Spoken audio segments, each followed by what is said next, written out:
괜찮아요. 괜찮아. Aku hanya memikirkan satu peraturan penting. Kenapa kau lakukan hari ini kalau kau bisa melakukannya besok? Hahaha. A few moments later.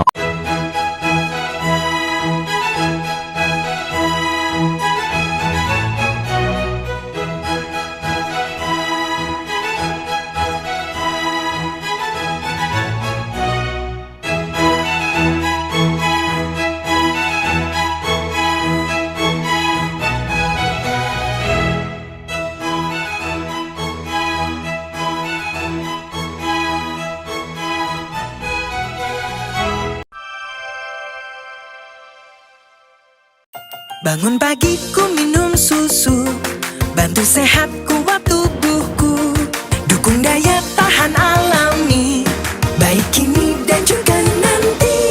Tiap pagi susu Fresh and Fried. Assalamualaikum warahmatullahi wabarakatuh. Halo teman-teman semuanya, selamat datang kembali di channel aku. Terima kasih banyak buat teman-teman yang sudah menyempatkan waktu buat klik video ini. Semoga kalian dalam keadaan sehat, penuh energi positif, dan selalu diberikan kemudahan dalam setiap aktivitas. Nama aku adalah Nima Sarimar dari kelas 3 akuntansi dengan NPM 02272411142. Nah baik teman-teman, di video kali ini kita akan membahas sebuah topik yang menurut aku sangat penting dan sangat relevan dan mungkin juga sedang kalian cari untuk tugas kuliah atau pekerjaan atau sekedar ingin menambah wawasan. Nah, hari ini kita akan membahas secara lengkap dan mendalam mengenai topik atau pembahasan tantangan dan peluang dalam keuangan dan perbankan syariah di Indonesia. Kenapa topik ini sangat penting? Dikarenakan dunia keuangan sedang berkembang begitu cepat, bukan hanya sebagai alternatif sistem keuangan, tetapi sebagai gerakan besar yang membawa nilai keadilan, berkelanjutan, dan keberkahan dalam aktivitas finansial. Apalagi di Indonesia dengan jumlah penduduk muslim terbesar di dunia dan juga punya peran yang sangat strategis dalam perkembangan industri syariah global. Nah, di video kali ini kita bakal membahas semua dari dasar sampai analisis mendalam, mulai dari kondisi industri syariah saat ini, tantangan yang masih harus dihadapi, sampai peluang besar yang bisa membuat sektor ini menjadi raksasa baru dalam perekonomian nasional. Nah, jadi siapkan catatan kalian dikarenakan pembahasannya akan panjang, lengkap, runtut, dan insya Allah bermanfaat. Kalau sudah siap, yuk langsung kita masuk ke pembahasan pertama. Baik teman-teman, pertama-tama sebelum kita masuk ke tantangan dan peluangnya, kita harus paham dulu apa itu sebenarnya keuangan dan perbankan syariah. Keuangan syariah adalah seluruh aktivitas keuangan, baik berupa transaksi, pembayaran, investasi, maupun layanan lainnya yang mengikuti prinsip-prinsip syariah Islam. Artinya, setiap kegiatan finansial harus memenuhi aturan seperti tidak mengandung riba, tidak ada gahar atau ketidakjelasan yang berlebihan, tidak ada masyir atau unsur perjudian, dan transaksi harus dilakukan dengan prinsip keadilan, transparansi, serta membawa kemaslahatan.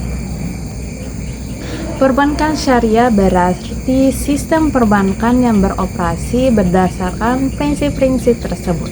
Tidak ada bunga diganti dengan sistem bagi hasil, jual beli yang sah, sewa, dan akad-akad yang jelas hukumnya. Indonesia sendiri dikenal sebagai negara dengan populasi muslim terbesar di Indonesia. Artinya, potensi industri ini luar biasa besar.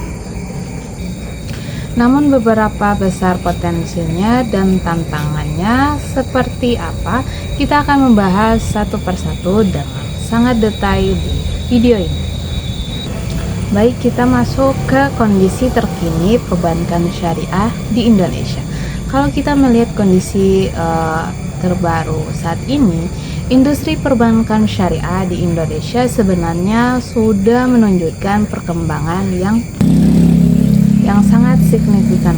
Beberapa indikator perkembangan antaranya yaitu yang pertama, aset perbankan syariah terus meningkat. Yang kedua, jumlah nasabah bertambah setiap tahun. Yang ketiga, bank syariah mulai bertransformasi digital. Dan tentunya pemerintah melalui Komite Nasional Ekonomi dan Keuangan Syariah KNEKS terus mendorong perkembangan sektor ini. Setelah margernya Bank Syariah Mandiri, BNI Syariah dan BRI Syariah menjadi Bank Syariah Indonesia, yaitu BSI. Skala industri syariah semakin kuat. Hal ini meningkatkan daya saing bank syariah terhadap bank konvensional. Dengan perkembangan saat ini, peluang sangat besar, tapi tentu saja tidak lepas dari berbagai tantangan yang cukup kompleks. Jadi kita akan masuk ke bagian yang sangat penting. Teman-teman, kita masuk ke bagian sangat penting, yaitu tantangan utama perbankan syariah di Indonesia.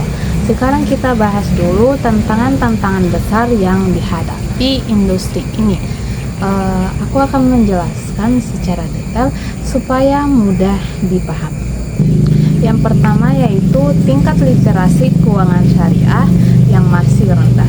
Walaupun Indonesia punya populasi muslim terbesar di dunia, faktanya banyak masyarakat yang belum memahami apa bedanya bank syariah dan bank konvensional. Masih banyak yang mengira bank syariah cuma ganti nama padahal prinsipnya berbeda. Rendahnya pemahaman ini membuat masyarakat tidak terlalu antusias berpindah ke bank syariah. Jadi tantangan yang pertama adalah edukasi publik. Yang kedua yaitu pangsa pasar masih kecil dibandingkan bank konvensional. Secara keseluruhan, pangsa pasar perbankan syariah masih jauh di bawah bank konvensional. Artinya, meskipun potensinya besar, pasar yang tergarap masih kecil. Salah satu alasannya adalah minimal jangkauan layanan dan kurang material distribusi produk syariah. Yang ketiga yaitu inovasi produk yang masih terbatas. Bank syariah memang punya produk yang halal dan aman, tetapi masyarakat modern membutuhkan produk keuangan yang kreatif, fleksibel, dan menjadi perkembangan zaman. Produk-produk syariah sering dianggap kurang kompeten atas kurangnya variasi dibandingkan produk konvensional. Ini menjadi tekanan tersendiri bagi industri syariah untuk menciptakan produk baru yang tetap sesuai prinsip syariah.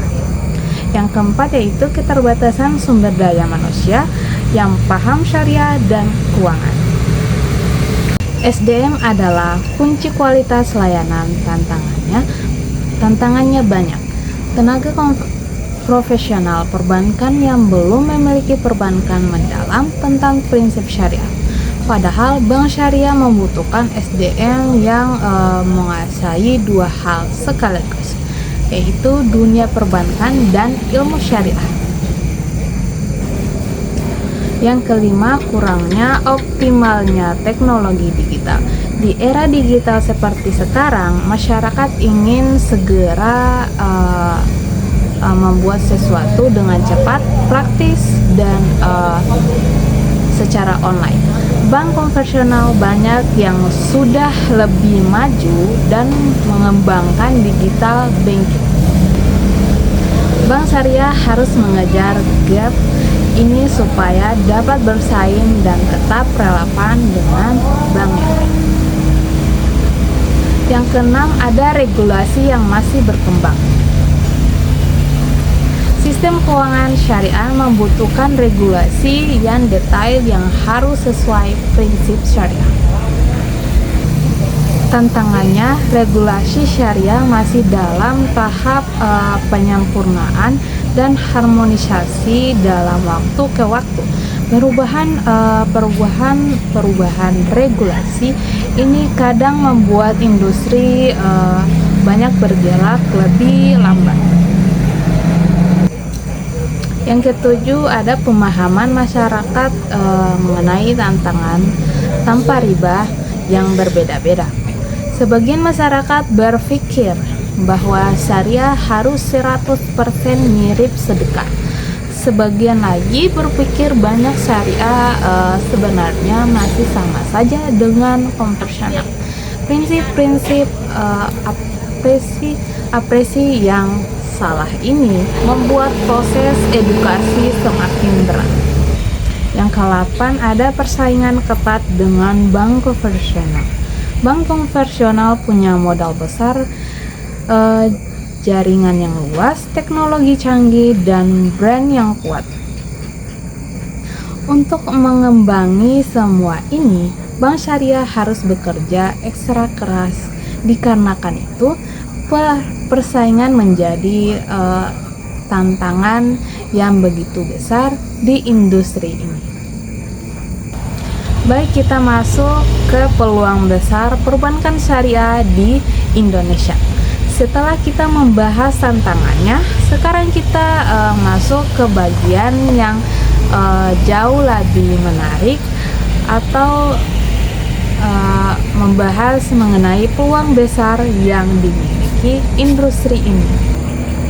Dan sebenarnya kalau kita lihat potensinya, peluangnya jauh lebih besar daripada tantangannya. Yang pertama yaitu populasi muslim terbesar di Indonesia. Inilah peluang paling besar dengan lebih dari 200 juta muslim. Indonesia adalah pasar terbesar untuk produk-produk keuangan syariah. Semakin masyarakat sadar akan halal value, semakin besar pertumbuhannya.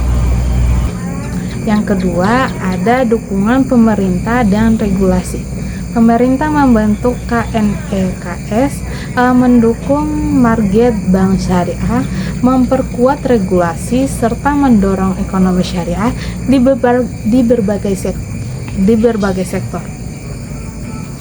Artinya, perbankan syariah mendapatkan dukungan penuh dari negara. Yang ketiga yaitu perkembangan teknologi digital. Di era pembuka peluang baru yang luar biasa ini, mulai dari mobil banking syariah, fitness syariah, e-wealth syariah, sampai layanan berbasis AI dan Big Data. Dengan digitalisasi, bank syariah bisa menjangkau masyarakat lebih luas tanpa harus membuka banyak kantor fisik.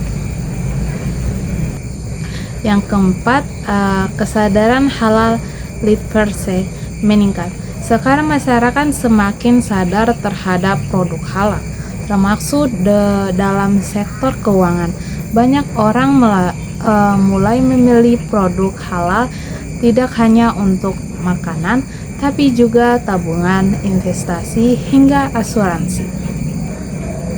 Yang kelima, pertumbuhan UMKM yang membutuhkan pembiayaan syariah.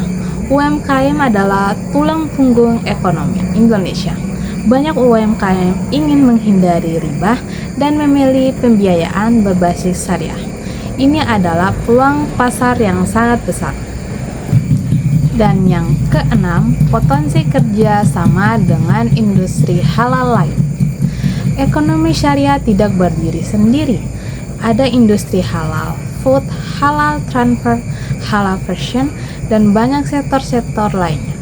Perbankan syariah bisa menjadi penggerak utama untuk mendukung pembiayaan sektor-sektor halal tersebut. Yang ketujuh, minat investor global terhadap instrumen syariah. Sukuk atau obligasi syariah Indonesia diminati investor internasional. Ini menunjukkan kepercayaan global terhadap sistem keuangan syariah di Indonesia. Baik, kita masuk ke rekomendasi strategi pengembangan. Untuk memaksimalkan peluang dan mengatasi tantangan, ada beberapa strategi yang harus dilakukan. Yang pertama yaitu meningkatkan literasi keuangan syariah secara pasif atau masif. Yang kedua, mempercepatkan digitalisasi layanan syariah. Yang ketiga, menciptakan inovasi produk yang menarik dan kompetitif. Yang keempat, meningkatkan kualitas SDM melalui pelatihan syariah dan keuangan.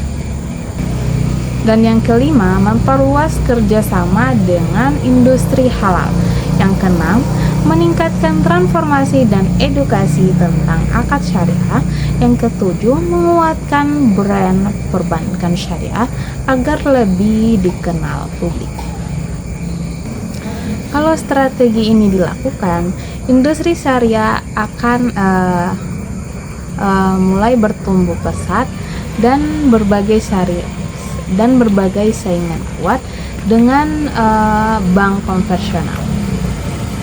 Baik teman-teman, yang perlu kita tahu, bank syariah juga merupakan lembaga keuangan yang beroperasi berdasarkan prinsip hukum Islam, yaitu syariah, terutama larangan riba, gehar, ketidakjelasan, dan masyid, spekulasi yang berlebihan.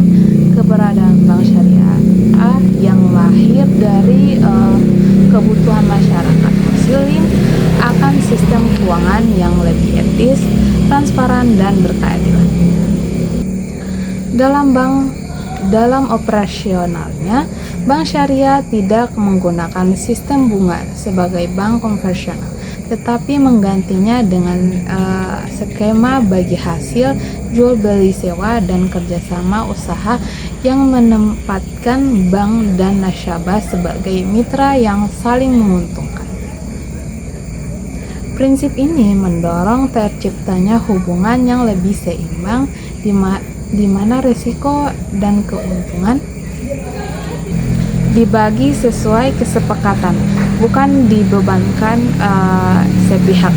Bank syariah juga memiliki peran penting dalam mendorong stabilitas ekonomi melalui pembiayaan yang berbasis pada sektor real.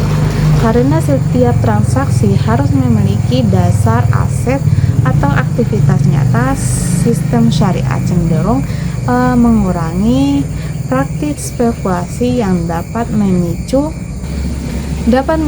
gelombang ekonomi.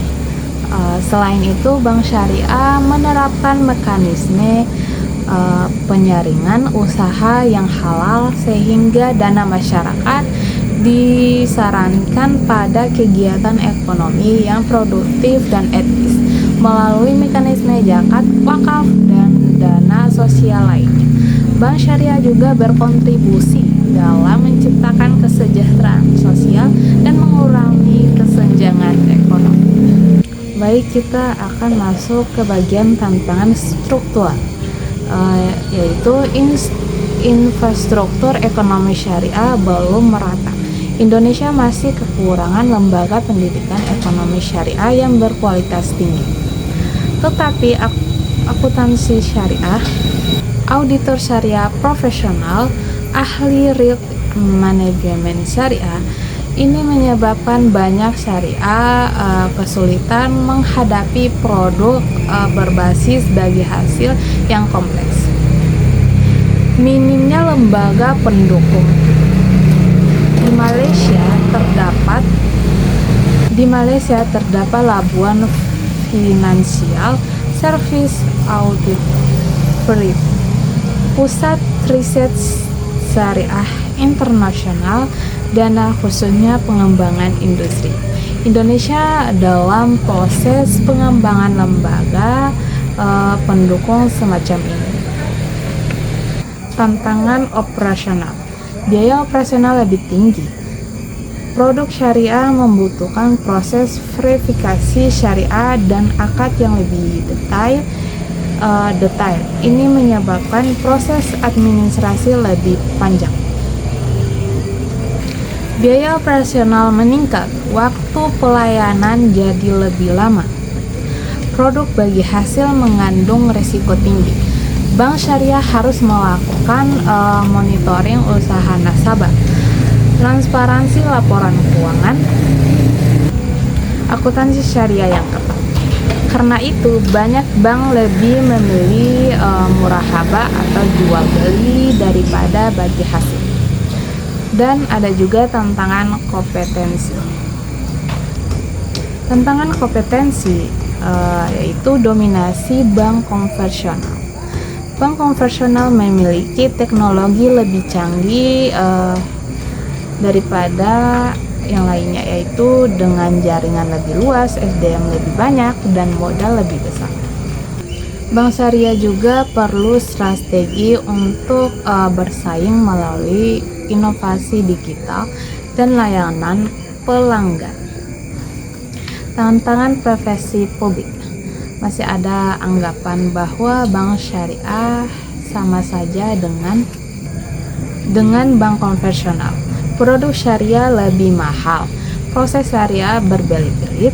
Ini adalah hambatan psikologis sekaligus sosial. Baik, kita masuk ke bagian peluang besar perbankan syariah. Peluang ekonomi makro. Indonesia menuju pusat ekonomi syariah dunia. Pemerintah melalui MKS MEXI yang menargetkan Indonesia menjadi produsen halal terbesar. Hubungannya dengan keuangan syariah Asia. Jika program ini berjalan baik, perbankan syariah akan menjadi sektor inti Indonesia nasional. Pertumbuhan middle class muslim. Kelas menengah muslim di Indonesia meningkat. Ini menciptakan pemerintah baru terhadap yang pertama KPR syariah, investasi syariah, tabungan haji, dan produk keuangan etis. Ada juga peluang di industri halal. Semua sektor halal membutuhkan pembiayaan seperti halal food, halal transfer, halal fashion, halal logistik, dan halal kosmetik. Bank syariah dapat menjadi penyedia pembiayaan terbesar untuk sektor-sektor ini. Ada juga peluang investasi sosial atau GIFARS. Potensi GIFARS sangat besar. Potensi zakat yang mencapai 300 triliun. Wakaf tanah lebih dari 400.000 hektar. Wakaf uang sangat berkembang.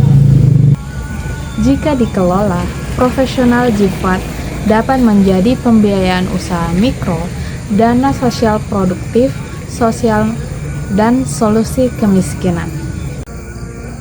Dan teman-teman, ada juga peluang memperluas produk untuk generasi Z. Generasi muda Indonesia memiliki karakteristik yaitu ingin layanan keuangan cepat, mengutamakan aplikasi, tertarik pada investasi kecil, dan ingin transaksi transparan. Produk seperti e-wallet syariah, mikro investasi syariah, hingga clearing aggregate halal untuk menjadi peluang yang sangat besar. Ada juga integrasi dengan ekonomi kreatif. Banyak sektor ekonomi kreatif yang dapat difinansier secara syariah, seperti kuliner halal, fashion and modern, transfer halal, bisnis digital retail, produk kerajinan UMKM, bisnis jasa kreatif. Bank Syariah bisa menjadi pendorong utama industri kreatif halal. Oke, baik teman-teman, itu dia pembahasan lengkap kita tentang tantangan dan peluang dalam keuangan dan perbankan syariah di Indonesia. Dapat kita menarik kesimpulan bahwa industri keuangan syariah memiliki tantangan struktural seperti integrasi ekosistem halal, ketersediaan data, harmonisasi regulasi, dan branding. Namun di balik itu peluangnya jauh lebih besar. Jauh lebih besar seperti menjadi pemimpin keuangan syariah global, memanfaatkan digitalisasi, mendukung sektor halal dan UMKM, memperluas inovasi investasi syariah, serta menguatkan ekonomi kreatif halal nasional. Dan jika tantangan ini diatasi, Indonesia berpeluang menjadi negara dengan sistem keuangan syariah paling maju di Indonesia. Nah, baik teman-teman, itu dia tadi pembahasan materi hari ini. Sebelum aku menutup pembahasannya, aku ada sebuah pantun buat kalian, yaitu burung nuri terbang di awan, hinggap sebentar di dahan jati, tantangan ada, peluang pun terbentang, mari bersama membangun ekonomi syariah negeri. Baik teman-teman, semoga materi mengenai tantangan dan peluang dalam keuangan dan perbankan syariah di Indonesia ini menjadi materi pembahasan yang bermanfaat, menambah wawasan dan membantu kalian untuk memahami serta apa perkembangan industri syariah di Indonesia. Kalau kalian suka video ini, jangan lupa untuk klik like, tekan tombol subscribe, dan aktifkan lonceng notifikasinya agar kalian tidak ketinggalan video baru dari aku. Jangan lupa untuk mengklik like dan tombol subscribe dan aktifkan lonceng notifikasinya supaya kalian tidak ketinggalan materi-materi yang baru berikutnya. Dan terima kasih buat teman-teman yang sudah menonton video ini sampai habis. Saya Adilani Masari Umar mengucapkan wabillahi taufik wal hidayah. Wassalamualaikum warahmatullahi wabarakatuh. Sampai jumpa di video selanjutnya. Good.